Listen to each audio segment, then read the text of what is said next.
الميكروب الحلزوني ممكن يسبب حاجات تانية يعني خارج الجهاز الهضمي تقصد يعني؟ يعني يعني حاجه مثلا زي آه، حضرتك أنيميا- الارتجاع قلت لنا ممكن بيأثر على الودن بص مثلا. انيميا نقص الحديد، اي عيان عنده انيميا نقص حديد لازم يتشيك فور الاتش بايلوري، لازم نعمل ايه فحص برضو الميكروب عشان الحلزوني. حضرتك قلت موضوع النزيف. تمام. ايوه برضو صح، ممكن يحصل مظبوط. كده، ممكن النزيف اصلا بيبقى غير مرئي، يعني ممكن يبقى فيه التهابات في المعده اثناء عشر والنزيف غير مرئي، ده بسبب له انيميا نقص لسه حديد ما على بانش المدى يعني على المدى في البعيد. الترجيع ولا حاجه. بالظبط كده، مش لازم يكون العين بيرجع دم او يبقى فيه ملينه او في براز مدمم عشان أو نقول كده في نزيف من الجهاز الهضمي. ممكن يبقى في نزيف شغال بس مش هو باين اعراضه لسه مايكروسكوبيك يعني، فاهمني؟ فالحاله دي لازم برضو نعمل تشيك فور اتش يعني اي واحد حلل تحليل دم ويلاقي الانيميا واطيه يشك في لازم نحل طبعا، نعمل ايه، نشك برضو في الاتش بايلوري. تمام.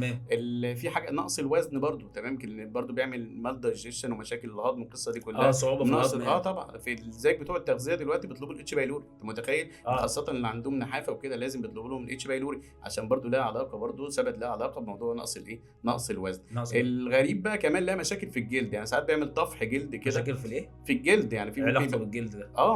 بص يعني في السنين الاخيره دي ظهرت ابحاث الميكروب الحلزوني ليه علاقه وطيده بالطفح الجلدي كمان، يعني دكاتره الجلديه اوقات بيعمل للعيان اتش بايلوري وريفير لدكاتره الجهاز الهضمي، لان الطفح الجلدي ده بيكون سبب الاتش بايلوري الميكروب الحلزوني. جديده. اما انا اقول لك انا يعني من كام سنه كده كان في عيان، ممكن يعني فاكر قصه عيان او اكتر يعني، كان عندهم مشاكل في الجلد، تمام، وكان معاهم مشاكل في المعده، وطلبنا الاتش بايلوري وعالجنا الاتش بايلوري والحاله بقت تمام وزي الفل. يقول لي يا دكتور انا المشاكل والطفح الجلدي اللي كان عندي ده خف خالص، ده انا لفيت على دكاتره الجلديه كتير جدا.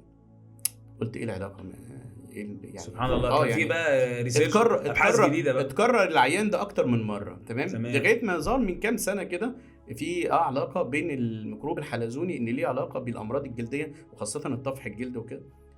زي كده بقول لك دكاتره الجلديه بيريفير حالات لينا بتاعت اتش بايلوري، يبقى عنده طفح جلدي قول له لا اعمل اتش بايلوري، تمام، وروح لدكتور الباطنه.